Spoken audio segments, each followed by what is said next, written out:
Defensor, the known Wonder Boy. Marami sa kanyang talumpati ang naghihikayat sa ating mga kababayan na tanggalin sa pwesto ang ating Pangulo. Alam na natin ang motibo.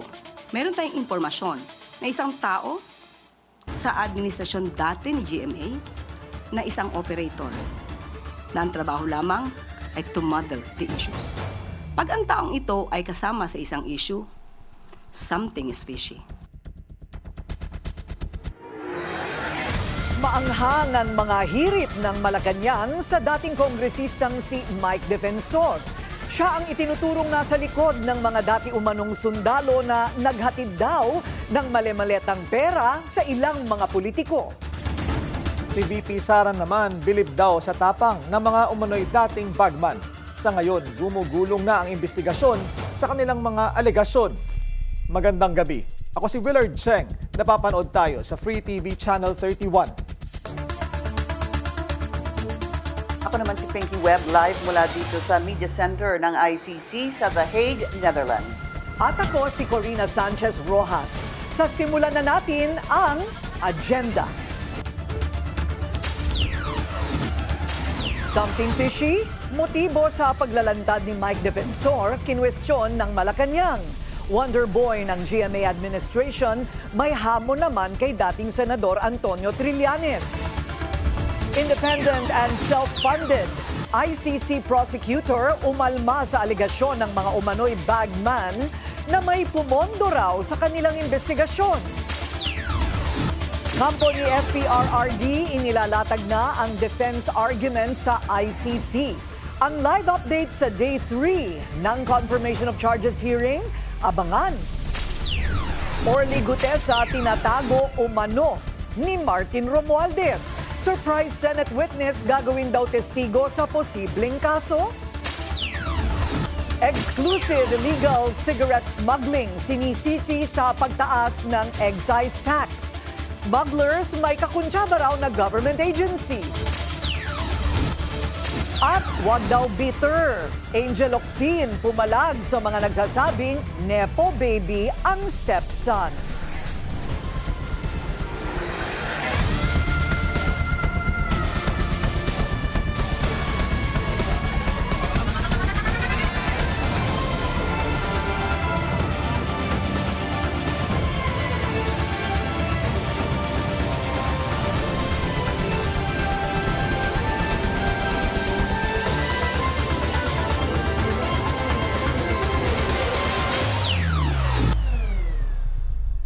Hindi pa tapos ang buwelta ng Malacanang sa umano'y suhulan na isiniwalat ng mga nagpakilalang dating bagman.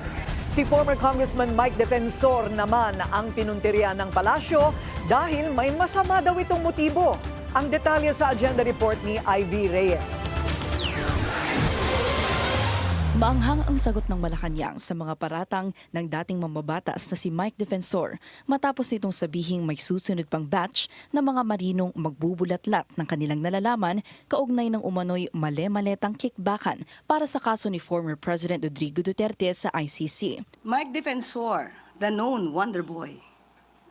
Marami sa kanyang talumpati ang naghihikayat sa ating mga kababayan na tanggalin sa pwesto ang ating Pangulo. Alam na natin ang motibo. Meron tayong impormasyon na isang tao sa administrasyon dati ni GMA na isang operator na ang trabaho lamang ay to muddle the issues. Pag ang taong ito ay kasama sa isang issue, something is fishy. Hindi na pinalawig pa ni Palace Press Officer Undersecretary Claire Castro kung sino ang tinutukoy niyang operator sa panahon ni former President Gloria Macapagal Arroyo. Pero malaki ang papel ni Defensor sa administrasyon ni GMA. Nagsilbing cabinet member si Defensor at namuno sa Housing at Environment Departments hanggang sa umakyat ito bilang Presidential Chief of Staff ni Arroyo. Noong 2006, inilabas ni Arroyo ang Administrative Order No. 138 kung saan kasama sa trabaho ni Defensor ang pagiging presidential advocate na dapat protektahan ang presidente mula sa mga puwersang naisiraan ang administrasyon. May role din noon si Defensor bilang isang presidential communicator, kabilang ang responsibilidad na gumawa ng desirable public face o image ng presidente. Sa tingin ng palasyo, posibleng motibo sa alegasyong suhulan ay para i-discredit ang kredibilidad at integridad ng ICC. Naglabas na rin ng pahayag si National Security Advisor Eduardo Año na ni minsan ay hindi siya nakipag-meeting at nakatanggap ng paper bag na may pera. Hindi raw ito ito-tolerate ng NSC at titingnan nila kung ang umano'y revelasyon ng kampo ni na Defensor ay parte ng destabilization efforts laban sa gobyerno. Kasama kasi ang pangalan ni Año sa umano'y townhouse meeting kasama si resigned Congressman Zaldico, former House Speaker Martin Romualdez at ML Party List Representative Laila de Lima. Para sa Agenda, Ivy Reyes, Billionaire News Channel. Nagbabatuhan naman ng akusasyon si former Senator Sonny Trillanes at dating Congressman Mike Defensor. Tingin ni Trillanes, si Defensor ang nasa likod ng mga dati umanong Marines. Pero ang hamon ng dating kongresista, maglabas ng pruweba. Narito ang agenda report ni Hannah T. Tinawag ni dating Congressman Mike Defensor si former Senator Sonny Trillanes na maglabas ng ebidensya kasunod ng claim nito na may lead daw na nakuha ang kampo ng dating senador na posibleng isa siya sa may pakana na naging presscon ng mga umano'y dating Marino. Doon inilantad ang di umano'y cash deliveries patungkol sa kaso ni dating Pangulong Rodrigo Duterte sa ICC. Sila raw ay nooy mga bata ni resigned Congressman Zaldico. Na-trace namin itong si Mike Defensor kung na yung isang kotse na ginamit ng mga nag-presscon ay nakaregister sa kanyang pamilya. Tapos meron pa kaming ibang kinukuhang leads. Para kay Trillanes, isa ito sa dirty tricks para sa mistrial ng Crimes Against Humanity case ni FPRRD na ngayoy nasa kalagitnaan ng confirmation of charges hearings.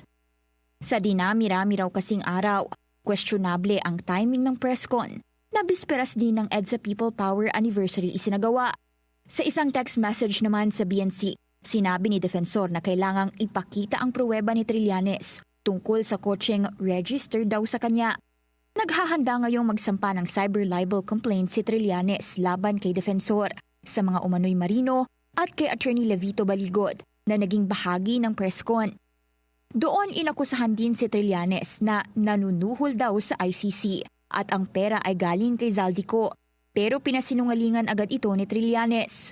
Ngayon, itong aligasyon nila ay ito ang layunin nito ay para dungisan yung integrity ng ICC proceedings na nangyayari ngayon sa The Hague. Ayun ang layunin nila para magkaroon ng duda sa proceedings.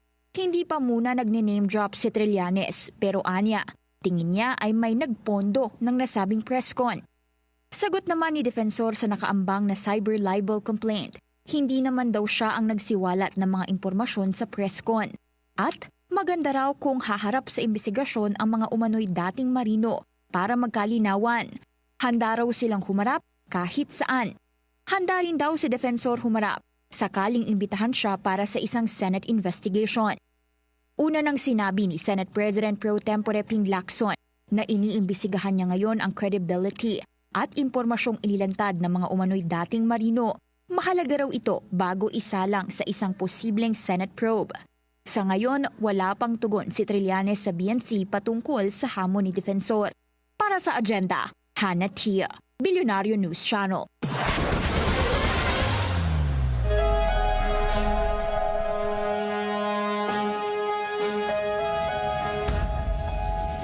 Kumpiyansa ang prosekusyon na epektibo nilang nailatag ang mga ebidensya sa kasong Crimes Against Humanity ni FPRRD sa ICC. Sa pagpapatuloy ng confirmation of charges hearing ngayong araw, pagkakataon naman ng defense team para gibain ang mga paratang. Yan ang agenda report ng ating kasamang si Pinky Webb, live pa rin mula sa The Hague, Netherlands. Pinky, ano na ang argumento naman ng kampo ng dating Pangulo? Corina, nakakatapos lang ng first session ngayong araw para sa defense na ilatag ang kanilang ebidensya. Real-time natapos ito pero sa mga nanonood sa social media channels ng ICC ay nagpapatuloy pa rin ito dahil nga sa 30-minute delay na standard dito sa pagpapakita ng pagpapalabas ng hearing. Samantala, tiwala naman ang Filipino lawyers ni FPRRD na kayang depensahan ni Lead Counsel Attorney Nicholas Kaufman ang dating Pangulo. Gaya ng sabi ko kanina, ito kasi yung araw ng kanilang submission of evidence para sa depensa.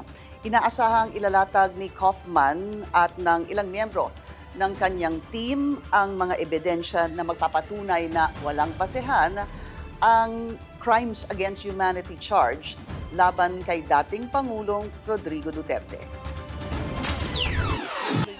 All praises ang Filipino lawyers ni dating Pangulong Rodrigo Duterte sa naging opening statement ni Attorney Nicholas Kaufman noong Lunes. Kaya't wala silang duda na kayang gibain ni Kaufman ang mga paratang ng prosekusyon at ang mga abogado ng drug war victims laban kay Duterte. Sabi nila, kung patas lang ang laban, siguradong denied ang confirmation of charges laban kay FPRRD. If this is purely a judicial process, we are very, very confident. But is it? For you, is it just purely a judicial process? It is not. In the first place, how did the former president get here? Yan ang problema dun. So yun talaga ang and plus the fact that the politics have played a huge role in bringing him here, as well as how the ICC had gathered evidence in the Philippines. Matatanda ang maging si Kaufman, tinawag na grievously misplaced at politically motivated ang asunto laban kay Duterte. Bagay na hindi katanggap-tanggap sa mga abogado ng mga biktima. Is a conspiracy of the BBM administration with he is imputing a conspiracy between the BBM administration and the ICC. But the investigation here in the ICC started in 2018. Who was the president at the time? It was Duterte. And the preliminary investigation started in 2021. Duterte was still president.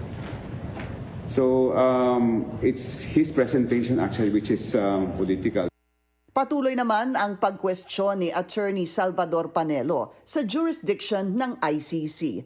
Kaya't may pinag-aaralan siyang ibang strategiya. Kasi until now it's still pending appeal eh. Diba? Wala pa silang final resolution. At saka kahit nagkaroon sila ng resolution na may jurisdiction sila, I will insist that it has no jurisdiction because of the principle of complementarity. How will you do that? How will you insist? Wala tayong magagawa. Maybe you can go to the United Nations. Is that an option? As far as I'm concerned, it is. How do you do that? Yan, hindi ko What's the pa alam kung procedure? paano. Hindi ko pa alam. We will have to study it.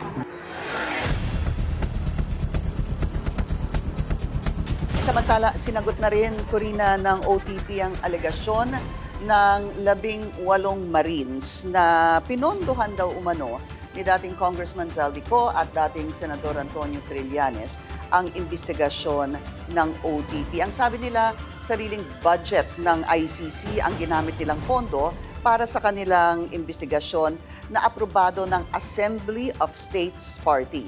Independent nila ang kanilang pangongolekta ng impormasyon at kanilang sinusuri ang kredibilidad ng testimonya ng mga witnesses. Dagdag pa nila, importante daw protektahan ang integridad ng operasyon para matiyak ang kaligtasan ng mga biktima. Testigo, gayon din ang mga nakakasalimuha ng kanilang opisina. Kahit si Attorney Gilbert Andres, isa sa mga abogado ng mga biktima, sinabi niyang fake news at disinformation ang mga alegasyon. So Corina, natapos na yung first session sa courtroom at ilan sa mga sinabi ni Kaufman ay tila cherry pick yung mga pinakitang speech ng prosecution kung saan idinidiin nila si dating Pangulong Rodrigo Duterte sa crimes against humanity. Sabi niya tila in-ignore ng prosecution yung ibang mga exonerating evidence tulad ng mga parte ng speech kung sinasabi ng Pangulo na importante ang law and order. So ilan pa sa mga laman ng naging first session na yan, ibabahagi sa atin ng ating kasamang si Kevin Manalo maya-maya lamang. Corina, balik sa'yo. Pinky, ano na ang kasunod nito? Hindi ba ito tulad ng ibang mga court hearings na kung hindi pa tapos ang sagot ng depensa, ay bibigyan pa sila ng karagdagang araw? You mean today they ended their defense? No. Today, there are going to be 3 sessions. The first session has already ended. There's a 30-minute break. Pagkatapos niyan ay matutuloy yung submission of merits ng defense sa second session.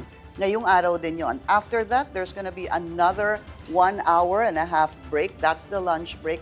At magkakaroon ng third session at doon magpapatuloy pa rin ang submission of merits or ilalatag muli ng depensa ang kanilang ebidensya. So, ang ibig sabihin, Pinky, today, matatapos today. Hindi na sila bibigyan ng pagkakataon, halimbawa, magpresenta pa bukas. Dahil bukas, iba na ang schedule na dapat mangyari.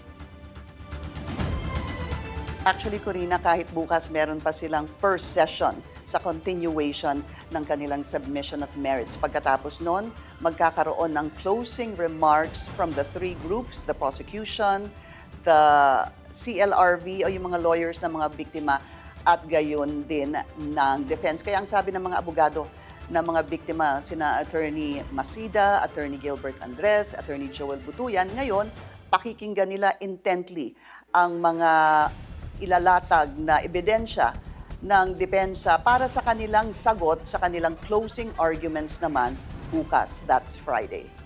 Ayan. Okay, maraming salamat, Pinky Webb, nag-uulat ng live mula sa The Hague, Netherlands. Hindi raw obligado na makipag-ugnayan o sumagot si PBBM sa ICC matapos banggitin ni Lead Defense Counsel Nicholas Kaufman ang kanyang pangalan sa confirmation of charges hearing ni former President Rodrigo Duterte. Sinabi kasi ni Kaufman na pakana umano ng Marcos Jr. administration ang pag-neutralize sa legasiya ng dating Pangulo. Giit ni Palace Press Officer Yusek Claire Castro, labas dito si PBBM dahil wala naman siyang papel sa kasong crimes against humanity laban kay FPRRD. Sa kabila ng mga panawagan na bumalik ang Pilipinas sa ICC, hindi pa raw ito na pag-uusapan sa Malacanang. Ayon kay Palace Press Officer Yusek Claire Castro, bukas si PBBM sa usapin pero kailangan daw itong pag-aralang mabuti. Hindi pa po napag-uusapan, hindi pa po nabibigyan ng prioridad ang nasabing usapin kung babalik sa ICC ang ating bansa.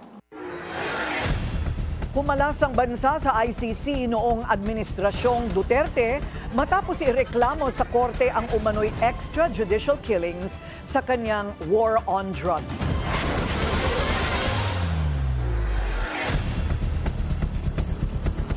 Kumuha tayo ulit ng update sa Day 3 ng confirmation of charges hearing ni FPRRD. Nasa The Hague, Netherlands din si Kevin Manalo. Kevin, kumusta na ang pagdinig dyan?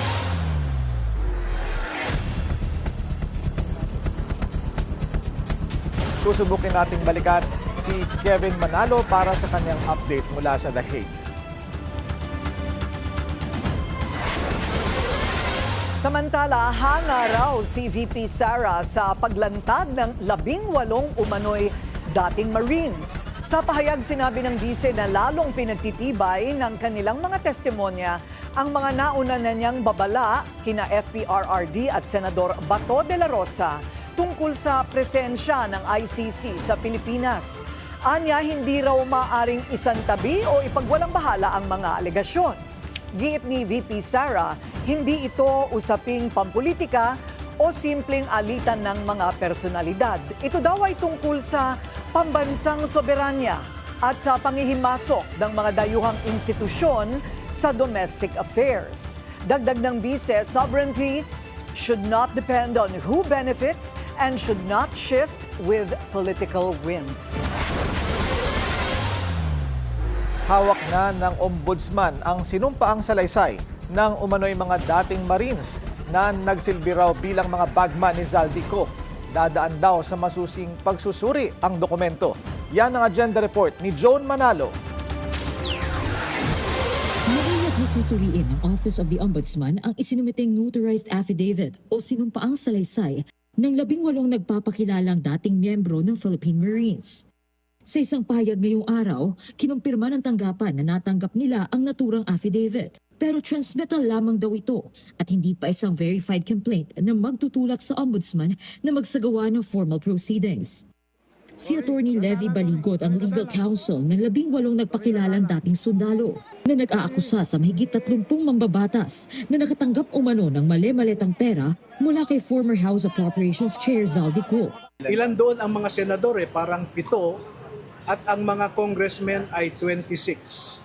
Hindi na idetalya ni Baligot kung para saan ang nasabing pera, pero nais pa rin nilang maimbestigahan ng Ombudsman ang nilalaman ng notarized affidavit.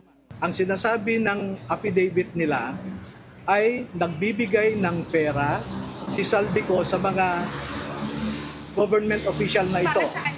Kaya pag makikita po ninyo yung referral ko sa Ombudsman, there is a possible violation of RA 3019 at saka 6713. At ang klaro na sinabi ko, maaaring makita rin ng Ombudsman kung mag-imbestiga later na pwedeng may violation sa malversation at saka bribery. Pero dadaan muna sa standard evaluation process ang dokumento. Kabilang narito ang pagtitiyak kung sapat ba ang forma at sustansya nito at maging ang jurisdiksyon ng Ombudsman na imbestigahan ito. Nanindigan din ng Ombudsman na hindi dapat gamitin bilang political arena ang tanggapan at mananatili raw itong independent at nakabatay lamang sa ebidensya, batas at due process. Para sa agenda, Joan Manalo, Billionaire News Channel. Muli tayong kumuha ng update sa Day 3 ng Confirmation of Charges hearing ni FPRRD. Nasa The Hague, Netherlands, si Kevin Manalo. Kevin, kumusta na ang sitwasyon dyan? Willard, alam mo mayroong 4 na argumento na ginamit ang depensa para buweltahan ang mga argumentong inilatag ng prosekusyon. Isa-isahin natin at ibangga punto por punto. Una, noong February 24, sabi ng prosekusyon, consistent, coherent at malinaw ang intensyon ni Duterte base sa kanyang public speeches na supilin ang mga hinihinalang drug users sa bansa. If there is a gun, shoot him in the head, kill him. Ang sagot naman ngayon ng depensa, dapat basahin ang mga speech na ito ng buo at hindi cherry-picked o piling-pili lamang dahil sa mga speech na ito ni Duterte ay meron siyang babala sa mga pulis na huwag abusuhin ang kanilang kapangyarihan. Do not kill if you are not in danger of losing your life. Pangalawa, sabi ng prosekusyon, pasok sa crimes against humanity ang kaso. May killings ng mga sibilyan, ito ay widespread at sistematiko at bahagi ng isang state policy. Ito yung Command Memorandum Circular No. 16, 2016 o mas kilala natin bilang Project Double Barrel, yung may Oplan High Value Target at Oplan Tokhang. Ang buwelta naman ng depensa, hindi umano widespread kung sa Davao lang nangyari. Wala umanong koneksyon ang 49 incidents na pinakita ng prosekusyon kung saan masasabing malawakan at sistematiko ang mga insidente ng pagpatay. Hindi rin daw mga sibilyan ang targeted population, kundi mga suspected drug users. Ito daw ay random o kaya ay mga nanlaban. Sabi pa ni Kaufman, hindi binanggit ng Office of the Prosecutor na sa Project Double Barrel, ito ay alinsunod sa batas at may polisiya at guidelines sa proper conduct. Pangatlo, sabi ng prosekusyon, ang hawak nilang ebidensya ay sapat, may mga testimonya, dokumento at iba pa na nagpapakita na may pattern ng pagpatay at karahasan. May diagram din kung saan makikita ang ugnayan ni Duterte sa mga co-perpetrators at kung paano ibinababa ang utos ng pagpatay. Paliwanag ng depensa, gumagamit lamang daw talaga si Duterte ng hyperbole o rhetoric sa kanyang speeches at hindi raw dapat ituring na state policy. wala rin daw direct order na nagsasabing barilin ang mga suspect. At pang-apat, sabi ng prosekusyon, may criminal liability si Duterte bilang indirect co-perpetrator. May common plan para patayin ang mga suspected drug users at may control si Duterte sa isang organized structure, yung tinatawag na Davao Death Squad. Sagot ng depensa dyan, walang plano para patayin ang mga suspected drug users dahil lehitimo umano ang mga operasyon. Ang salitang neutralize ay hindi raw nangangahulugan ng pagpatay. Pinabulaanan din ang Davao Death Squad, ito umano ay imahinasyon lamang. At pinaliwanag din nila na ang tukhang nangangahulugan nito na pagsuko at hindi pagpatay. In summary, para sa prosekusyon, malinaw ang intensyon na pumatay, may ebidensya ang state policy na pumatay at hindi one-sided ang investigasyon na suportado ng credible na evidence. Ang resback ng depensa, ang investigasyon ay biased, hindi kumpleto at naimpluwensyahan lamang ng pamumulitika na pinalawig ng sensational na pagbabalita ng media. Willard. Kevin, may nabanggit ba ang depensa doon sa mga namatay na mga minor de edad o mga bata? At least doon sa first session ng submission on the merits. Meron ba silang sagot doon? Willard, wala silang sagot doon. At yan ang abangan natin sa second session kung mabubuksan itong issue tungkol doon sa sinabi ng prosekusyon na 3 sa mga bata at 3 sa mga biktima ay mga bata. Doon yan sa count 1. Doon din sa count 3, meron ding mga bata na isama dyan sa listahan ng mga ebidensya na napatay umano. Pero let's see sa second session kung mababanggit itong mga kasong ito, Willard. Maraming salamat sa update, Kevin Manalo, nag-uulat ng live mula sa The Hague, Netherlands. Kaugnay po niyan ay makakausap natin ngayon si Attorney Jojo Lacanilao. Siya ang convener ng Duterte Panagutin Campaign Network. Magandang gabi po sa inyo, Attorney Lacanilao. Magandang gabi po, Corina. Thanks for having me on. Yes. Ngayon po ay nasa unang phase pa lang or part 1 ng presentation ng depensa. So marami pa tayong hihintayin sa kung ano ang sasabihin ni Ginoong Kaufman in defense of the former president. But so far, how will you describe the arguments of the prosecution as against whatever the defense is now saying or claiming?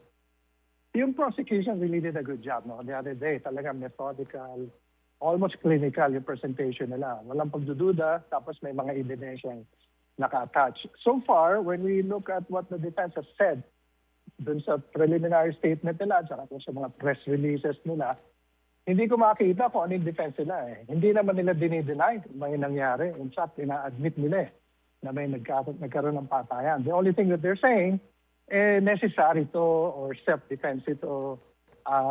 So 7,000 yung admitted, pero actually 20,000 yung calculation na marami. Lahat yun, self-defense, lahat yun, ang laban. Asan yung police report, asan yung mga ebidensya nila. So to me, really, ang description ko, medyo bankrupt talaga yung defense.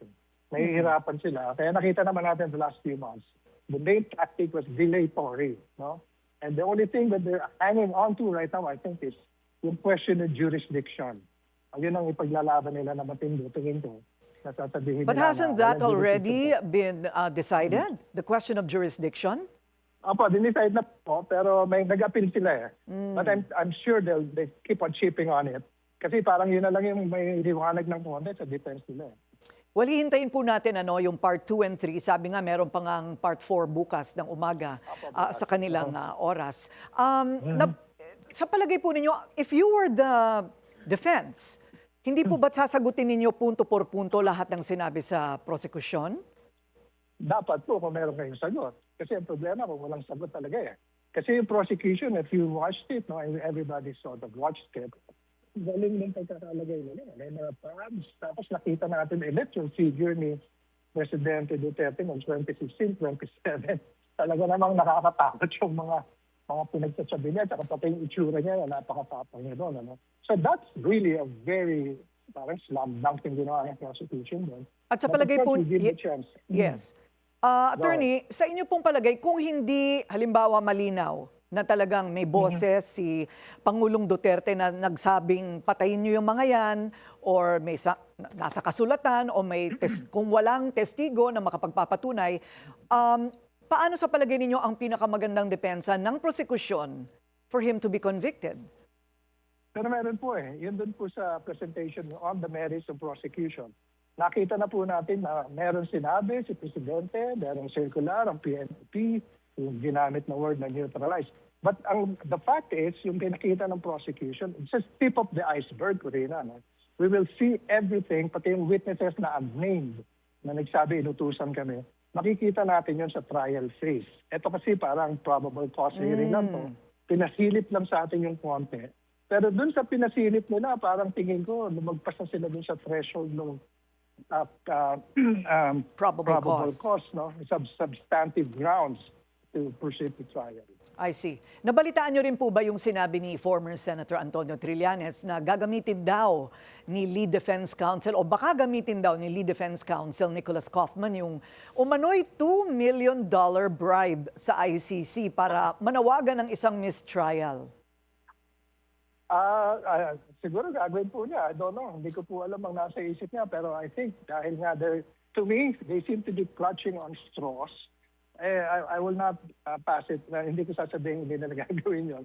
Pero gamitin nila. Pero, ICC will always defend its objectivity and integrity naman. At mahirap paniwalaan yung mga kwento na binayaran sila. I mean, ang defense ni, sabi niya, the whole world basically is conspiring against the only person who is a victim here, Duterte. Can you believe that kind of statement? It's just parang hyperbole talaga. Okay, may kumakalat po ngayon ng mga pictures, mga larawan ng ilang mga kamag-anak ng mga drug war victims na may dalang mga high-end bags sa sinasabing peke pala. Meron po bang bearing ito sa kahit na anong bagay na nangyayari sa The Hague? Wala po. Unang-una, foul talaga yan. It's below the belt. It's really fake news. Pinatunayan na po ng isang kasama namin na abogado yan. Yung tunay na picture talagang wala. Ngayon, may AI, binanggit niya kung sinong gumawa noon, na nilagyan nila ng mga high-end bags. No? Talagang foul. It's really bad. Pero walang connection yun kasi victims to po. And the ICC will work on evidence. Ang evidence po nagpo-point, may nangyaring tokhang, libo-libo yung namatay. Ang pinag-uusapan na lang nila is may kinalaman ba si Duterte rito o wala. At talaga pumasok ba ito sa crimes against humanity with all the elements na sinasabi. Na pinatunayan ng at least yung argument ng prosecution, sabi nila, pasok ito lahat. And so I think yung mga ganong fake news, saka bad press na ginagawa ng kalaban ng mga biktima, binivictimize pa ulit nila yung mga biktima, wala pong mangyayari. Maraming salamat po sa inyong oras. Attorney Jojo Lacanilaw, siya po ang convener ng Duterte Panagutin Campaign Network. Thank you. Malinaw na imbento lang. Ganito inilarawan ni Congresswoman Laila De Lima ang alegasyon ng mga umano'y dating bagman. Kasunod ito ng pag-amin ni Attorney Levy Baligod na nagkamali siya sa pagsama kay De Lima sa listahan ng mga opisyal na nakatanggap umano ng cash delivery. Sa isang radio interview, sinabi ni Baligod na nagkaroon siya ng oversight. Ayon kay De Lima, nagkakabuhol-buhol na agad ang kwento dahil sa lantarang kasinungalingan at paninira sa kanya. Dagdag niya, Baligod is playing fast and loose with his license to practice law. Sinisilip na ng NBI ang mga paratang ng mga nagpakilalang dating sundalo na nagdala raw sila ng limpak-limpak na pera sa ilang mga politiko. Wala raw sasantuhin ng ahensya saan man sila dalhin ng ebidensya. Narito ang agenda report ni Andrea Salve. Iniimbestigahan na ng NBI ang mga paratang ng mga nagpakilalang dating Marines at security personnel umano ni resigned ako Bicol Party List Representative Zaldico na nag-deliver daw ng male-maletang pera sa ilang matataas na opisyal ng gobyerno. Sa at the forefront ng Billionaire News Channel, tiniyak ni NBI Director Melvin Matibag ang impartial investigation sa mga aligasyon. Tingnan natin yung veracity. But at the end of the day, saan tayo dadali ng ebidensya? Doon tayo pupunta. Ang instruction ni Pangulong Marcos dito, ni Pangulong Bongbong Marcos, lahat. Kahit Kaibigan sarili niya, ko. kahit siya mismo? Well, I don't think na darating tayo pa ron na kailangan tingnan muna natin yung ebidensya. Kung dalhin man daw sila ng investigasyon sa palasyo, ipipresenta raw nila ito ng mabuti dahil layon niya nga raw sa kanyang pag-upo bilang bagong director ng Bureau ang maibalik ang tiwala ng taong bayan sa pamahalaan. Ang hirap lang kasi ngayon, Atty. Karen. Ang dami ng investigador at abogado sa social media. Of course, oo. Pag Kaya lumabas nga- yun, ang daming Oo. opinion. Nagtataka rin ang director kung bakit nauna pa ang press conference ng 18 Marines kesa sa mismong paghahain ng kanilang affidavit. Apela ni matibag sa publiko, hayaan muna silang gawin ang kanilang trabaho bago husgahan ang mga personalidad na isinasangkot sa kontrobersiya. Para sa agenda, Andrea Salve, Billionaire News Channel. Nasaan na ang surprise witness na si Orly Gutesa? Direktang hinamon ni Manong Chavit Singson si former Speaker Martin Romualdez na ilabas ang testigo sa flood control scandal na ilang buwan na raw niyang itinatago. Narito ang agenda report ni Atty. Karen Jimeno. Tinatago umano ni former House Speaker Martin Romualdez si Orly Gutesa, ang surprise Senate witness na ilang buwan na ring hindi nagpapakita. Kung hindi tinago, bakit hindi nilalabas? Dahil ang plano nila, pagkasuhan si Martin Romualdez, siyang testigo, sabihin niya hindi totoo. Ayon yan kay former Ilocos Sur Governor Luis Chavit Singson. Una nang sinabi ni Gutesa sa Blue Ribbon Committee na nagpadala siya ng male-maletang pera sa bahay ni Romualdez at resigned ako Bicol Party List Representative Zaldico. Itinanggi ito ng dating House Speaker, pero pinatotohanan ni Ko. Sa At the Forefront ng Billionaire News Channel, nagpapasalamat naman si Manong Chavit kay Senador Amy Marcos. Dahil ito sa isinumiting Senate resolution kung saan nananawagan ang senadora na imbestigahan ang testimonya ng mga dati umanong bagman na konektado kay Ko. Ang sinasabi, yung dalawang Marine dishonorably discharged, dapat imbestigahan nila yon para malinis ang pangalan ng presidente, hindi sinasagot lang. It's a serious accusation. So dapat gawin ang Malacanang, imbestigahan. Nilinaw rin ni Singson na hindi niya kilala si Attorney Levy Baligon sa kabila ng usap-usapang abogado niya dati ito.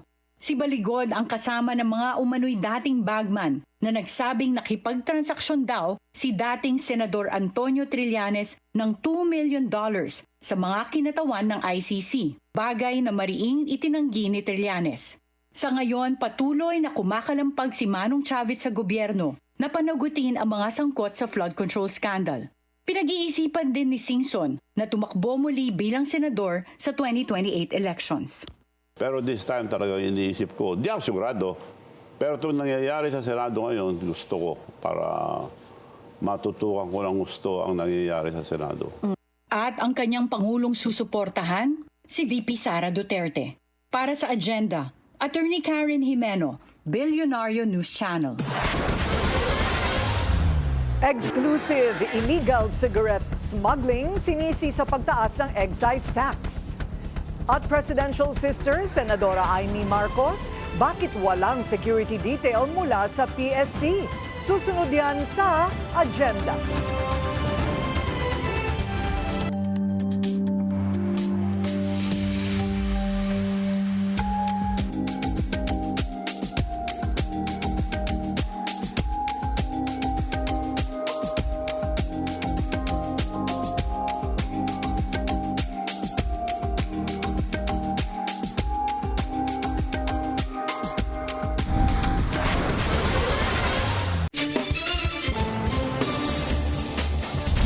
Traffic check muna tayo ngayong Huwebes sa Marcos Highway, SM Marikina. Light to moderate ang daloy ng mga sasakyan sa eastbound lane. Light naman ang westbound lane. Kumbinsido ang isang ekonomista na may kakuntsaba ang mga smuggler ng illegal na yosi sa mga ahensya ng gobyerno. Sinisisi rin niya ang excise tax sa paglaganap ng kontrabando. Narito ang exclusive agenda report ni Joash Malimban. Kasabay ng magpapaigting ng law enforcement agencies sa pagsawata sa mga operasyon ng iligal na sigarilyo sa bansa, dapat din daw pagtuunan ng pamahalaan ang mga batas at polisiyang nakaaapekto rito. Para kasi sa ekonomistang si Bienvenido Oplas, hindi kakulangan sa enforcement efforts ang ugat ng pagdami ng illegal cigarette manufacturing and smuggling, kundi ang patuloy na pagtaas ng excise tax taon-taon. There's a very clear, direct correlation between the two. The higher the tax rate, the higher the tax rate, the lower the government and the higher the smuggling, and therefore by extension, the higher the corruption in the lead enforcement agencies. I don't want to single out, but I think there is there's yung kutsabahan between the smugglers, the criminal groups of smugglers, as well as some certain government agencies. Ayon pa kay Oplas, hindi dahil taon-taon tumataas ang buwis para sa mga legal na tobacco products, automatic din natataas ang tax revenue collection ng pamahalaan. Patunay lang aniya ang downtrend ng revenue collection sa excise tax ng tobacco products na mula sa 176.5 billion pesos noong 2021 naging 110 billion pesos na lang noong nakaraang taon. Aniya, kasabay ng pagmamahal ng presyo ng sigarilyo ay ang paghahanap ng mga ordinaryong Pilipino ng mas murang alternatibo. I think that people are rational. Kung ako, construction worker, I'm earning 600 pesos a day, gusto ko lang mag-yosi, okay? I'm not stealing, I'm not abducting, I'm not killing anyone, I just want to smoke. And yet government says, oh, this is wrong. So, kung bakit na bibili na 140 kung meron naman 60 pesos? Una nang sinabi ni DILG Secretary John Vic Remulla na patuloy ang crackdown sa mga operasyon ng illegal na sigarilyo. Patuloy din daw ang pag-iimbestiga sa mga umano'y ulo ng illicit tobacco trading sa bansa. Naani ay 2 congressman mula sa Central Luzon. It's enough that you've crippled their operations. Now we're going after the money. We're following the money kung saan nanggaling. Pero para kay Oplas, hanggang hindi institutionalized ang mga reforma sa polisiya, magpapatuloy ang illegal tobacco trading at ang pagbaba ng tax revenue collections ng gobyerno. Para sa agenda, Joash Malimban, Billionaire News Channel. Isang barko na kargado ng iligal na yosi ang nasabat ng Bureau of Customs sa Celebes Sea. Naharang ang barko ilang kilometro ang layo sa Calamansig Port sa Sultan Kudarat. Dala nito ang nasa 3,000 kahon ng smuggled na sigarilyo na nagkakahalaga raw ng 180 million pesos. Hawak na ng mga otoridad ang barko habang patuloy na iniimbestigahan kung saan ito nanggaling at kung sino ang nagmamay-ari ng kontrabando. Dumepensa ang PNP sa pag-aresto sa 2 individual na nagkagirian ng mga pulis sa kalagitnaan ng paggunita ng 40th anniversary ng EDSA Revolution sa Quezon City kahapon. Giit ni PNP Chief Jose Melencio Nartates Jr., mahigpit na ipinatupad ang maximum tolerance sa mga ralista. Pero kailangan nilang umaksyon kung nakataya ang seguridad ng publiko. Inaresto ang isang lalaki at isang babae matapos umanong batuhin ang mga pulis na nagbabantay sa EDSA Shrine. 7 pulis naman ang nasugatan sa girian. Dedma lang ang Malacanang sa posisyon ng National Unity Party o NUP kaugnay sa impeachment complaints laban kay Vice President Sara Duterte. Ayon kay Palace Press Officer Yuse Claire Castro, hindi nakikialam si PBBM dito at malaya namang magdesisyon ang partido. Decision po nila yan. May kalayaan po sila mag-decide. Hindi naman po sila sinasaklawan ng ating Pangulo at ng administrasyon na ito. Kung ano po yung desisyon nila, malamang yun po yung nakikita nilang magiging magandang aksyon para sa kanilang political party. Huwag nating isingit, ilagay sa issue ang numero ng Pangulo sa House of Representatives. Ang Pangulo po ay bumabase sa proseso at sa ebidensya. Kung ano po yung makikita nilang ebidensya, yun lamang po ang kanilang isulong. Ang NUP ang second biggest party sa Kamara. Sa isang pahayag, ipinaliwanag ng partido na wala pa silang nakitang bagong ebidensya sa 4 na reklamo. Saka na lang daw sila papabor sa impeachment kung may mga bago at matibay na pruweba laban kay VP Sara. Sa gitna ng umano'y sibling rivalry, nabunyag sa confirmation hearing ng Presidential Security Command na walang security detail ang presidential sister na si Senator Amy Marcos. Pero handa naman daw ang PSC na protektahan na ang senadora. Narito ang agenda report ni Hannah T. Wala raw security personnel na naka-assign kay presidential sister Senator Amy Marcos. Yan ang lumitaw sa confirmation hearing ng Commission on Appointments sa Presidential Security Command o PSC, ang military unit na nakatoka sa pagprotekta sa immediate family ng Pangulo. Mandato nilang isecure ang first family, kabilang ang mga kapatid ni PBBM. Nang isa lang si PSC Commander Rear Admiral Androval Abayon at tanungin patungkol sa President's siblings. Anya, 3 months mula nang maupo sa pwesto, natuklasan niyang may nakasecure na team kay Irene Marcos Araneta, ang bunso sa magkakapatid. Pero wala raw sa senadora. And when I checked all the personnel assigned, nakita ko po that there was no personnel assigned to our So, chair. what do Your you intend to do about it now that you're the head of the PSG? Your Honor, it is mandated for us to protect the siblings, and I will talk to the good senator for the preparation of his security. Ayon kay Senate President Pro Tempore Ping Lacson, basic function ng PSC to secure the siblings. Nasa senadora na raw ang bola kung kailangan niya ng security. I will prepare security teams for honor for our good senator. So even if she refuses, you will assign a contingent to secure her. That's the mandate, Your Honor. Nakaupo rin sa pagdinig si Senadora Amy pero hindi siya nag-react dito. Pabiru namang nagtanong si Senator Jinggoy Estrada patungkol sa magkapatid. Mr. Chair, just one question. Honorable Estrada. What if the President does not allow it? What will you do? Natawa naman ang ilang mga dumalo sa pagdinig, kabilang si Borgie Manotok, ang eldest son ni Senator Amy na nasa likuran lang ni Estrada. Kapansin-pansing napapos na lang si Abayo ng tanungin at nagsuhestyon si Lacson na maaaring isagot. I'll posit an answer. I'll cross the bridge when I get there. Honor, I will cross the bridge when I get there. Matagal nang may tensyon sa pagitan ni Senadora Amy at PBBM, kasunod ng political fallout ng Pangulo sa dati niyang unit team partner na si VP Sara. Nang i-anunsyo ni Vice President Sara Duterte ang kanyang 2028 presidential bid, all out ang suporta ni Senator Amy Marcos dito at anya, BFF at forever running mate daw niya ito. Para sa agenda, Hannah T, Bilyonaryo News Channel. May naiinggit umano sa pagtitiwala ni PBBM sa kanyang pinsan na si dating House Speaker Martin Romualdez. Ayon yan kay former Ilocos Sur Governor Chavit Singson sa At the Forefront ng Bilyonaryo News Channel.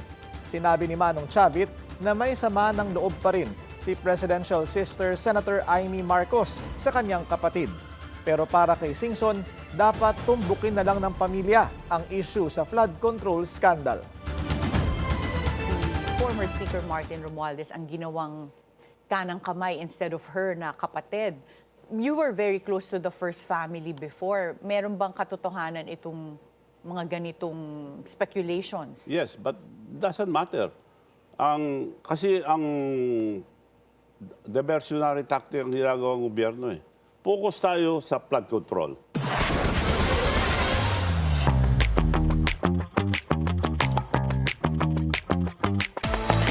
Nag-issue na ng subpoena ang NBI kay Michelle D. over the assault and illegal detention complaint filed against her. Meanwhile, her camp is urging authorities to finally arrest social media personality Sian Gaza, even if it takes seeking the help ng Interpol. Yan ang agenda report ni Andrea Salve.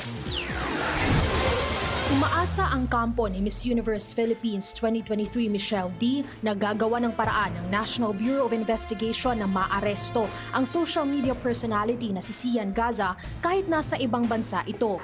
Noong nakaraang linggo, naghain ng cyber libel complaint ang beauty queen laban kay Gaza sa NBI Cybercrime Division kaugnay sa anyay defamatory at malicious umanong mga post nito online. Kasunod ito ng serious illegal detention at torture allegations na kinakaharap ni D mula kay alias Totoy, ang nagpakilalang driver ng kanyang showbiz housemate na si Rian Ramos. Ngayong Webes, nagsumite ang D-Camp ng supplemental affidavit na naglalaman ng mga dagdag online patutsada ni Gaza matapos nila itong ireklamo. Actually, we're very confident about it, no? Kasi yung mga posts naman talagang may actual malice. These posts are made with knowledge na hindi totoo ang mga ito. May mga imputations po kasi of a crime, of a wrong against Michelle, and this will be tantamount to a defamatory imputation. Ayon pa kay Attorney Maggie Abraham Garduque, handa na ang NBI Cybercrime Division na ihain ang cyber libel case sa Makati City Prosecutor's Office. At kahit wala raw sa Pilipinas si Gaza, maaari pa rin itong magsumite ng kanyang kontrasalaysay sa pamamagitan ng embahada. Hinggil naman sa ikaka-aresto nito, We will just force our law enforcement agencies para po makagawa ng paraan. Kung kinakailangan po ng red notice sa Interpol para po, since hindi lang naman po ito ang kanyang kaso at meron pa po siyang ibang mga kaso at may pending warrant of arrest pa po siya, pwede na po nating ipaalarma sa Interpol para po ma-issuehan siya ng red notice at maaresto siya kahit po wala siya sa Pilipinas. Hindi ito ang unang beses na mareklamo ng cyber libel si Gaza na proud sa kanyang online persona bilang pambansang marites. Sa Biyernes, inaasahan ang pagbabalik ng kampo ni D sa NBI para humarap sa Homicide Division kaugnay sa nagpapatuloy na investigasyon sa kaso ni alias Totoy. Para sa Agenda, Andrea Salve, Billionaire News Channel. Huwag bitter at nakakapangit yan. Ito ang message ni Angel Locsin sa bangha basher ng kanyang stepson. The actress has had it sa mga nagsasabing nepo baby si Joaquin Arce, who is currently a contestant sa isang reality TV show. Angel questions kung ano ang kasalanan ni Joaquin to be branded as such. Para naman daw hindi siya nag-jeep or bus dati to get to her tapings. Biro pa ni Angel, ka-level pala niya ang mga diskaya pero hindi daw nako ang pera niya. Dagdag ni Angel, baka dagdagan niya ng kanyang votes. Kay Joaquin, maasar lang ang critics. She further explains her son could have asked for her for a project, but he instead wanted to audition. Bill at Hillary Clinton sasalang na sa pagdinig kaugnay kay late sex offender Jeffrey Epstein. At Bill Gates, inaming nag-cheat kay Melinda Gates. Susunod yan sa Agenda.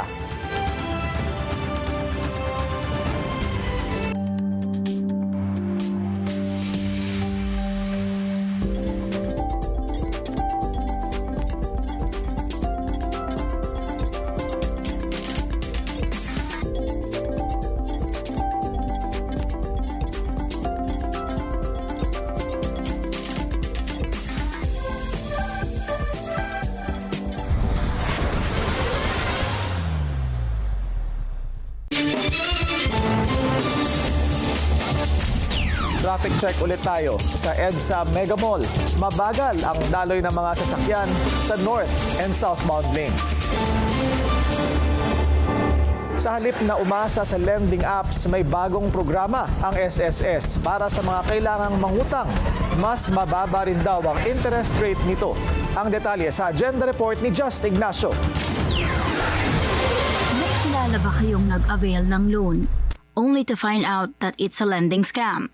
O kaya naman pagdating na ng bayaran, may halong intimidation ang paniningil? Well, they don't have to worry anymore. Dahil sa SSS, maiiwasan na raw yan with their new program na micro-pension loan.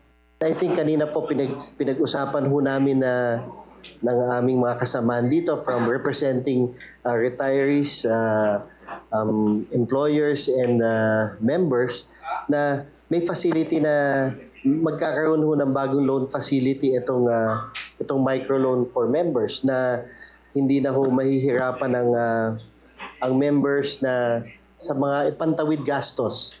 This would be a facility given to them. Ayon kay Finance Secretary Frederick Go, nalaman nito na uso ang tinatawag na payday loan o yung short-term loans na kung saan kapag nangutang ka ngayon ay babayaran mo rin sa iyong payday. Dagdag ng kalihim, sa ibang lending apps, malaki ang interest rate na umaabot sa 15% per month. So, kinausap ko sila President Declaro at sabi ko, kaya ba natin tulungan mga miyembro natin? Kasi pangtawid lang to eh. Payday loan lang, but sobrang uso to. So, ginawa ng SSS, gumawa sila ng microloan program na-approve na po ng board, and this has an interest rate of only 8% a year. Ibig sabihin daw nito, if there is a need for a short-term loan, mas maliit na ang interest nito. Naging posible naman ang mga ganitong bagong programa dahil sa nakamit na financial performance ng SSS. Dahil sa napakagandang performance ng SSS noong 2025, no? Ang net income po natin ay umakyat ng 142.9 billion, up by 58%. Ang ating total assets po ngayon ay 1.26 trillion pesos, up by 22%. At ang ating reserve fund po ay humigit na ng 1 trillion pesos. Sa ngayon, pinapolish pa ng ahensya ang mga guidelines para sa bago nilang microloan pension program.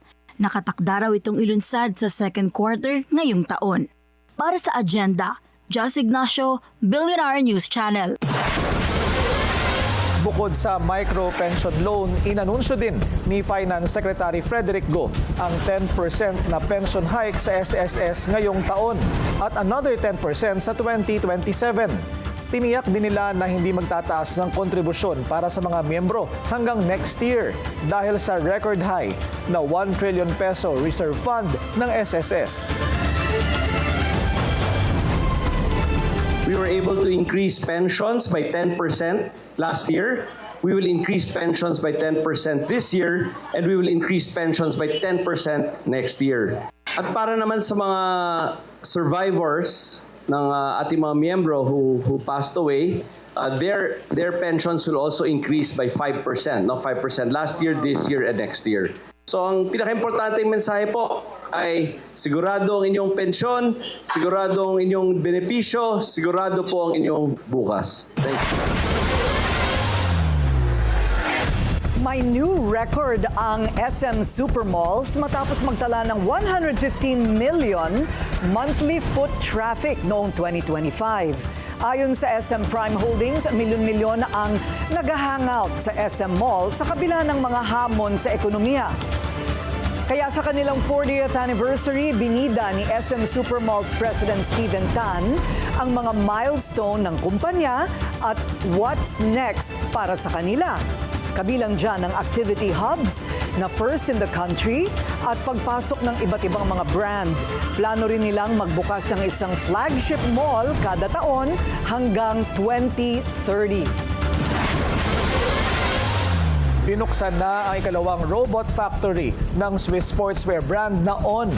Sa Busan, South Korea, matatagpuan ang pasilidad na kaya raw gumawa ng 1,000 pairs of shoes sa isang araw. Mayroon itong 32 robots na di hamak ay mas marami kumpara sa 4 ng On factory sa Zurich, Switzerland. The game changer will be making this product anywhere in the world close to consumers, right? And so the fact that we now have a small factory in Switzerland where we have the highest wages in the world and we have a scaled factory that can make something like 1,000 pairs a day here in also a high wage country like Korea is an important step to us taking this now to all our major markets and through that be able to shorten the timelines and be able to reduce to consumer demand much faster. Balak din ng On magbukas ng karagdagang robot factory sa US at Europe. On was founded in Switzerland noong 2010.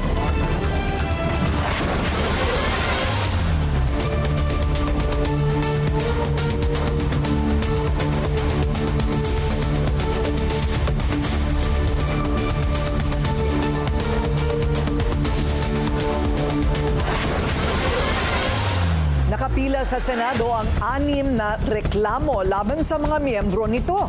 Kaya matapos mantala, tatalakayin na raw nila ang mga ito sa susunod na linggo. Yan ang agenda report ni Hannah T.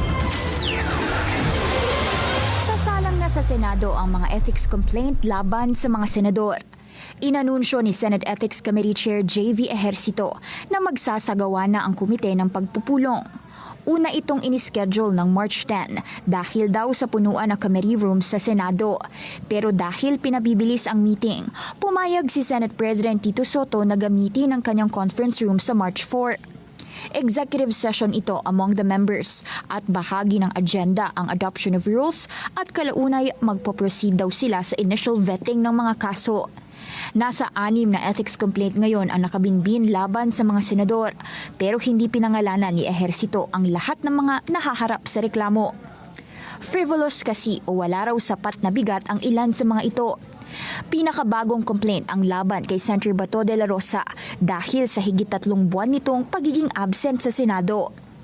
Sabi ng grupong naghain ng ethics complaint laban sa kanya, dereliction of duty ito ng senador at dapat ay may malinaw na sanctions laban sa mga ganitong kaso. Pinasususpinde rin nila ang sweldo ng senador. Bago ito, ang chairperson mismo ng Ethics Committee na si Ejercito ay nahaharap din sa ethics complaint dahil daw sa inaction niya sa isa namang complaint din laban kay Senator Cheese Escudero. Higit 100 days daw kasing hindi naaksyonan ang reklamo laban kay Escudero patungkol sa pagtanggap niya ng campaign donation umano sa kontratistang si Lawrence Lubiano. Depensa ni Ejercito noon, may tight schedule ang Senado sa gitna ng usapang national budget, BICAM talks at hindi pa buo ang mga miyembro ng Ethics Committee noon. Una nang nanindigan si Ejercito na first in, first out basis ang paghandle ng ethics complaints at kailangan daw i-evaluate kung may basihan ang mga nasabing reklamo. Para sa agenda, Hannah T.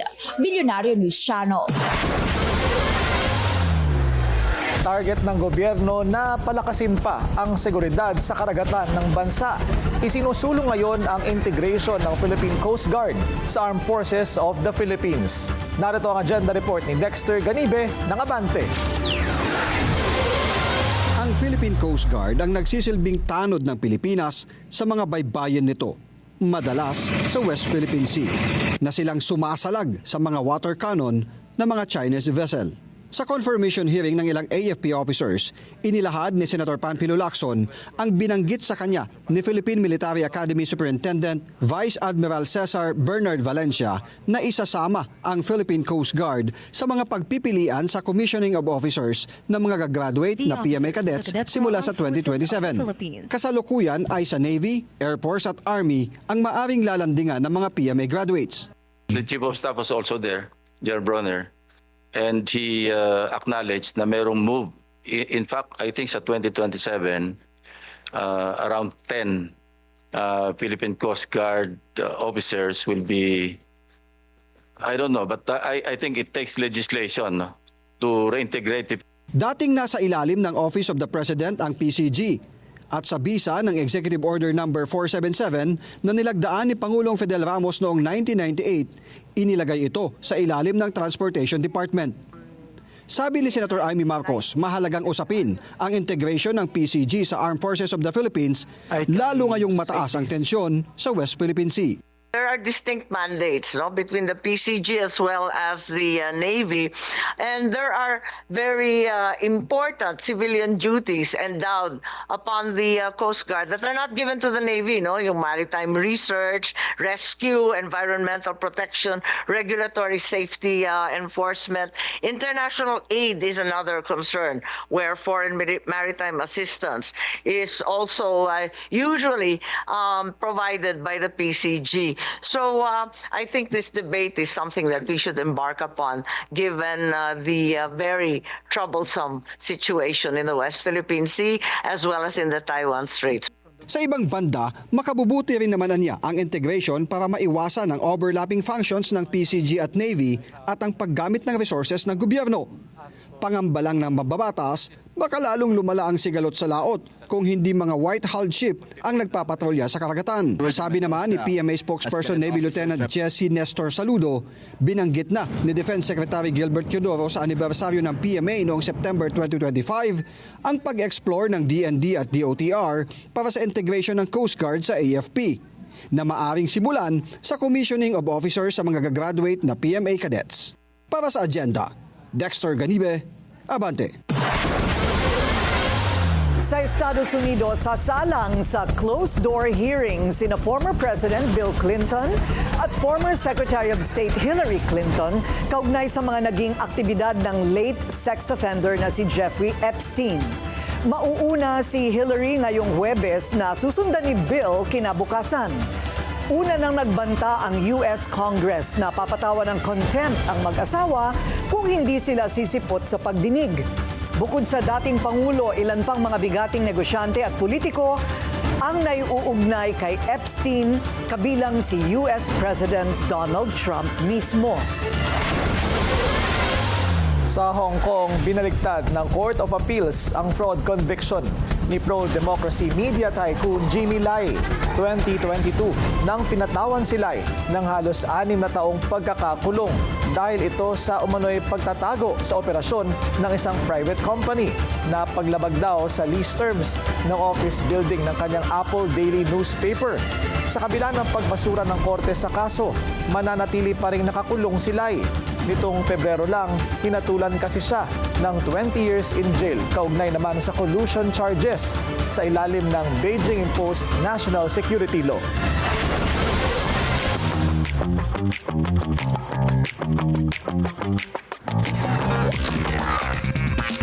A stunning admission from billionaire Bill Gates. Sa town hall for his Gates Foundation, he revealed having 2 affairs with Russian women while married to Melinda Gates. Nagsorry din siya for his past ties kay late sex offender Jeffrey Epstein. Anya, to spend time with Epstein was a huge mistake. But Gates insists he did and saw nothing illicit and never spent time with victims. Una nang lumabas sa documents released by the U.S. Justice Department na Gates and Epstein met repeatedly to discuss expanding Microsoft. May bago ng head ang Louvre Museum, which has been grappling with a series of setbacks. The French government appointed Christophe Leribaud to replace Laurence Descartes. The outgoing director resigned following intense criticism since a high-profile jury heist sa museum noong Oktubre. Strikes over pay and work conditions have also repeatedly shut the Louvre since December. Leribaud is an 18th century art historian and is currently the head of the Versailles Palace. He will leave that role para sa Louvre. The Arnault family tightens their grip sa LVMH. The billionaire family raised their stake to a little over 50% from 49.77% at the end of last year. Dahil dito, they now have 65.94% of the voting rights. Testament daw ito sa strong confidence ng pamilya sa future ng French conglomerate. Sa kabila ng industry slowdown, the family has been taking advantage of the market slump to snap up shares in the world's largest luxury group. Maria Grazia Chiuri marks her return to Fendi sa Milan Fashion Week. Sa kanyang comeback show, the designer presented her fall-winter collection na may theme na Less I, More Us. It featured remodeled furs and leathers crafted like lace. After the show, Chiuri received a standing ovation. She made her creative debut sa Fendi some 35 years ago. She joined Valentino in 1999 and was named as head of Dior in 2016. Prince Harry and Meghan Markle visit Gaza evacuees sa Jordan. At Piers Morgan, ibinida ang Pinay housekeeper at susunod yan sa agenda.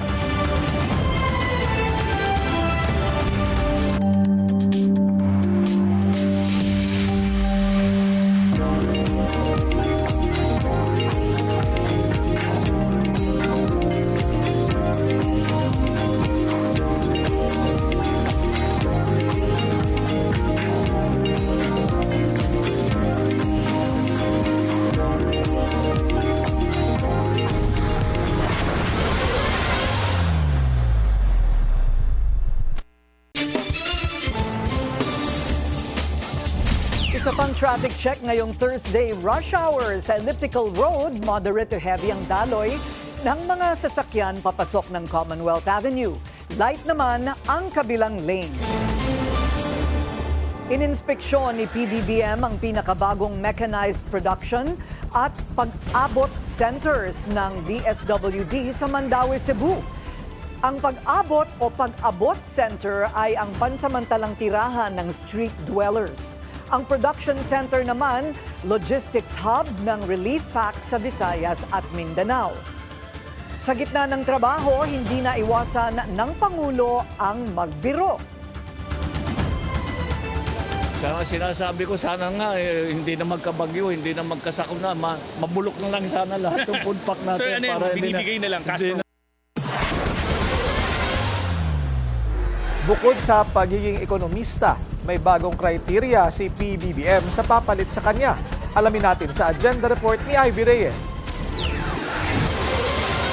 Muling ibinida ng Malacanang ang standards ng Pangulo para sa kanyang successor, competent at isang nation builder. Ang kailangan ng bansa ay taong hindi pamumulitika ang pinagtutuunan ng pansin, kundi ang pagpapaunlad ng bayan. Nagpaalala ang Pangulo na ang nagiging agenda ng iba ay paulit-ulit na pag-criticize. Iyon lang ang tanging nagiging trabaho nila. Walang ibang ginawa kundi siraan lang ang ibang programa ng administrasyon. Hindi raw sapat na may pagmamahal sa bayan ang susunod na presidente. Dapat daw may talinong panghahawakan na ayusin ang problema sa edukasyon at nauunawaan na hindi para lang sa pagyayabang ang titulo ng isang pangulo. Kamakailan lang, pinuna ni Vice President Sara Duterte ang administrasyon at sinabing tila kalat ang pamamalakad ni PBBM sa Malacanang bukod pa sa hindi magagaling na cabinet secretaries nito.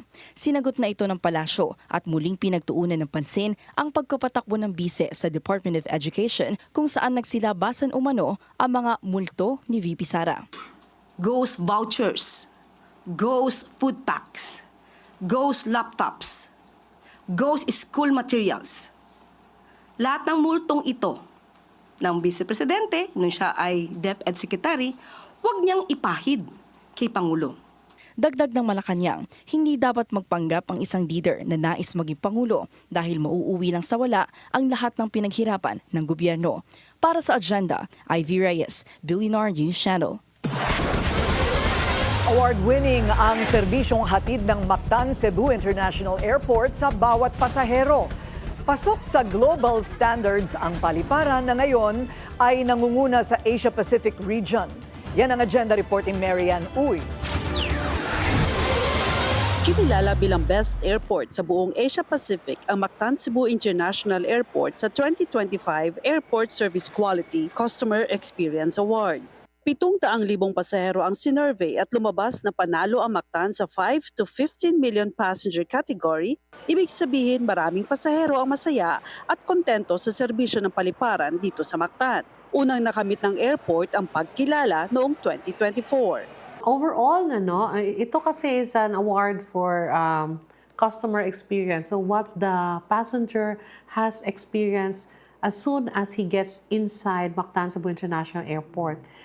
From the check-in counters, his experience with the check-in counter clerks, with the immigration officers, with our passenger service agents, with our customs officers, the rest of those that are working at the Mactan Cebu International Airport.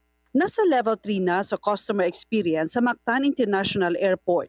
Ibig sabihin, napapabilang na sila sa mga matataas na kategorya when it comes to passenger service and excellence worldwide. Tanging Cebu at Clark, Pampanga ang umani ng award mula sa Airports Council International. Tinanghal na best airport at arrivals globally ang Clark International Airport. Natutuwa naman ang ilang resort manager sa Lapu-Lapu City sa parangal na natanggap ng airport sa Cebu. Tulad na lang ni Simon na isang Malaysian. Mismong siya na hindi Pinoy, nakaranas rin ng magandang pakikitungo mula sa mga taga-Mactan Airport. I think more on consistency. To win the award is easy, but to maintain it is difficult.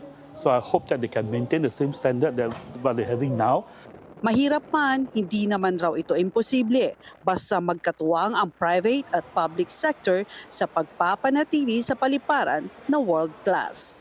Para sa agenda, Mary Ann Uy, Billionaire News Channel, Cebu. Higit pa sa kwento ng tagumpay, dala ng bawat memorabilia ni Pinoy boxing legend Manny Pacquiao ang suporta ng bawat Pilipino. Sa pag-turnover ng ilan sa mga ito, umaasa siyang magsisilbing inspirasyon ang kanyang istorya. Yan ang agenda report ni Sheila Salaysay. Formal nang pinagkatiwala ni boxing legend Manny Pacquiao ang ilan sa pinakamahalagang alaala ng kanyang makasaysayang karera sa Philippine Sports Commission sa isang seremonyang ginanap sa National Sports Museum sa Pasig City. Ang handover ay pagkilala sa pampihirang ambag ni Pacquiao bilang nag-iisang 8th Division World Champion sa kasaysayan ng boxing. Isang tagumpay na nag-angat sa pangalan ng Pilipinas sa pandaigdigang entablado ng sport. Pinangunahan ng pagtanggap ni Pangulong Ferdinand R. Marcos Jr. kasama si First Lady Liza Araneta Marcos at Philippine Sports Commission Chairperson Patrick Gregorio. Kabilang sa memorabilia, ang fight trunks na ginamit niya sa kanyang mga panalo laban kina Miguel Cotto at Antonio Margarito. Gayon din ang isang World Boxing Council Championship belt na sumisimbolo sa ilan sa pinakamahalagang yugto ng kanyang karera. Sa kanyang mensahe, binigyan diin ng Pangulo na sa kabila ng pandaigdigang tagumpay ni Pacquiao, nanatili siyang tapat sa kanyang pinagmulan at patuloy na nagbibigay dangal sa bansa.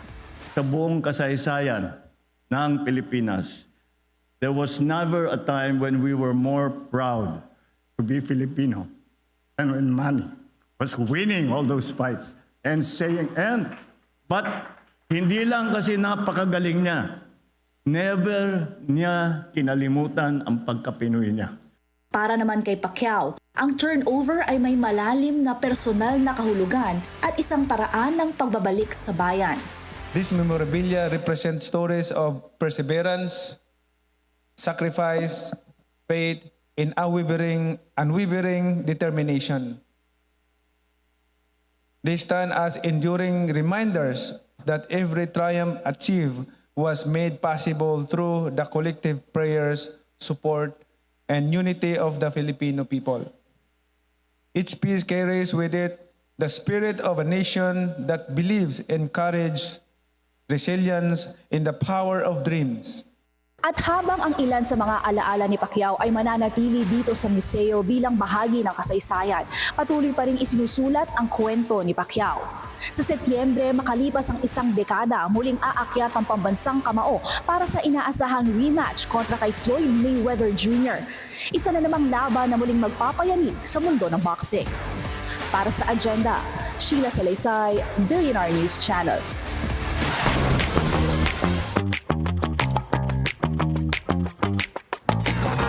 Nasa Jordan ang Duke and Duchess of Sussex for a 2-day trip.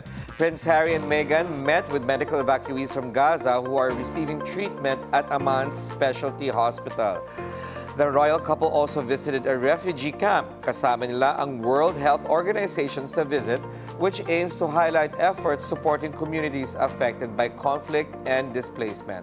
Ito ang first international tour ni Harry at Meghan as a couple since August 2024. Looks like Selena Gomez loves every bit of her controversial husband, Benny Blanco. Sa IG story, Selena posted a video of her kissing Benny. Anya sa caption, "I fall more and more in love with you every day, my love." This comes amid buzz about his alleged gross appearance sa kanyang bagong podcast series. Spotted kasi siya sa video with seemingly dirty feet. Dati na rin naging usap-usapan ng netizens ang hygiene ni Benny.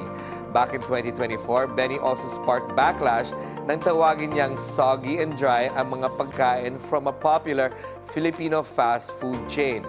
He later uploaded a new video where he did a full 180 at pinuri ang restaurant. Ipinagmamalaki ni British broadcaster Piers Morgan ang kanyang Pinay housekeeper. On Instagram, binati ni Morgan ng happy 40th birthday ang tinawag niyang Wonderful Cory. Si Cory daw ang quote, incredibly loyal and hardworking cleaner, nanny, and all-around Miss Fix-It ng kanyang family. For the past 16 years, he further described Cory as the pride of the Philippines who never looks a day older. Morgan ended his post by saying thanks to Cory for everything she has done.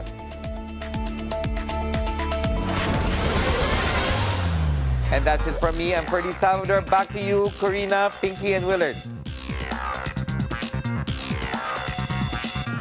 Nila, yan daw ang ating susi to world domination. The Ang housekeepers. Okay. Worldwide. Worldwide. Ang pagiging masipag. Oo. Pinky, marami bang Filipino sa The Hague? Para mahirap yung tanong na yon, sandali lang isipin ko.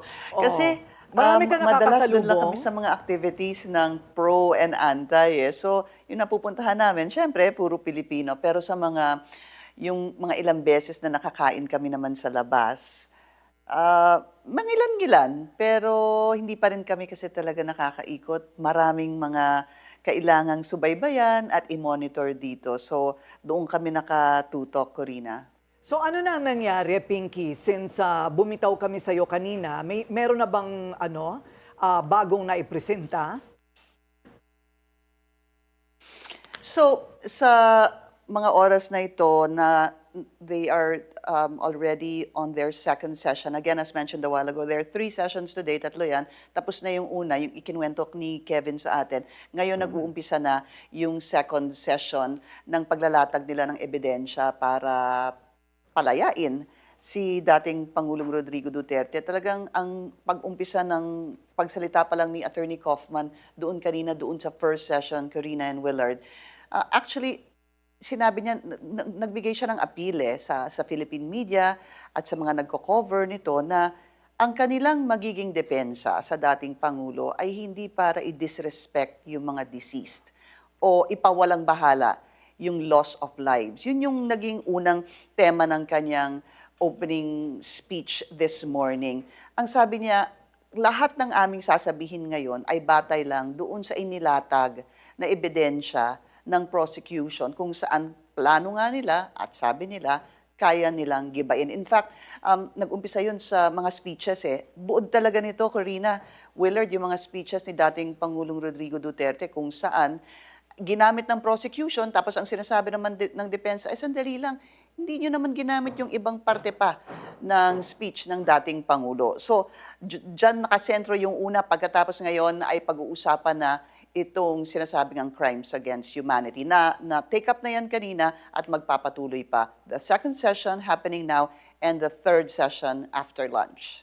Pinky, we're just curious, saan nagmo-monitor yung mga kaanak ng mga biktima ng drug war? At least yung mga lumipad dyan sa The Hague, sila ba ay nasa public gallery? May impormasyon ba? I would just assume, Willard, because they were there the first 2 days. Ngayon kasi hindi ko sila nakikita kasi ako hindi ako nakakababa doon dahil nga nandito ako sa taas. Si Kevin ang nandun, tanungin natin sa kanya yan mamaya. But I can just assume that they will be there. So pati yung grupong Duterte Panagutin ay nagmo-monitor din sila. May nakita tayong ibang Human Rights Watch group na nag-monitor din. We're gonna try to interview them after the second session during the lunch break here para makakuha tayo ng ilan pang mga pahayag, saloobin ng ilan pang mga grupo na nagmo-monitor ng proceedings. Kasi Corina, Pinky, I can just imagine yung nararamdaman ng mga kaanak kung pinasisinungalingan ng depensa ang alegasyon ng mga namatayan. Oo nga, sana lang kasi English kung napapaliwanag sa kanila ito. Dahil baka hindi naman nila masyadong maunawaan. Pero hihintayin natin, Willard, yung pagtatapos ng presentasyon ng lahat. So far, marami ang naririnig kong hindi nai-impress sa depensa. Pero hindi pa kasi tapos. Maganda yan pag inisa-isa na nila ang mga charges. Yes, oo. Ayun. Meron pa silang panahon ngayon at bukas. Yes, at abangan natin yan. Bukas, Pinky, is an exciting day, right? Because there's going to be a rebuttal of the defense. Yes, ang tawag nila doon, Corina, closing remarks of the defense, the prosecution, and the lawyers of the victims. Parang yun na yung ending ng hearing bukas. But anything can still happen. Anything is subject to change. But so far, there's been no notification from the ICC. So yun ang ating matutunghayan bukas. And then also, of course, Willard and Corina, yung pinag-usapan natin isang araw o kahapon ba yon, yung review of detention ni dating Pangulong Rodrigo Duterte kung saan winave na niya ang kanyang right para mag-appear doon sa hearing na magaganap din bukas, that's at 2 p.m. So that is separate from the hearing tomorrow na mag-e-end doon sa closing remarks. Exciting! So, abangan po natin yan mula sa The Hague, sa Netherlands bukas. At yan ang ating agenda ngayong gabi. Ako si Willard Cheng. Para sa mga karagdagang balita, bisitahin ang aming official website, dnc.ph. At ako naman si Pinky Webb, live mula dito sa Media Center ng International Criminal Court sa The Hague, Netherlands. At ako si Corina Sanchez Rojas. Sa bawat issue may anggulo at ang balita may agenda.